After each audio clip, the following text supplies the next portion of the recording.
मान दिला गेला होता दहीहंडी फोडण्यासाठी. यावेळी त्यांना सलामीचा मान दिला गेला आहे.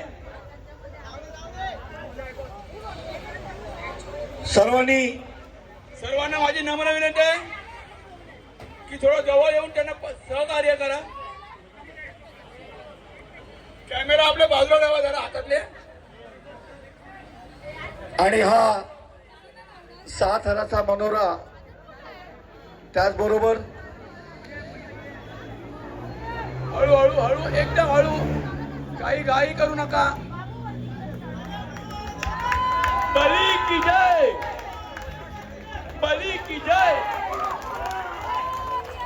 फार सुंदर अशी 6 थरांची सलामी दिलेली आहे.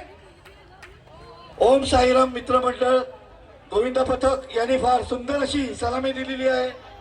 ओम साईराम. सर्वांनी त्यांना सहकार्य करायचंय.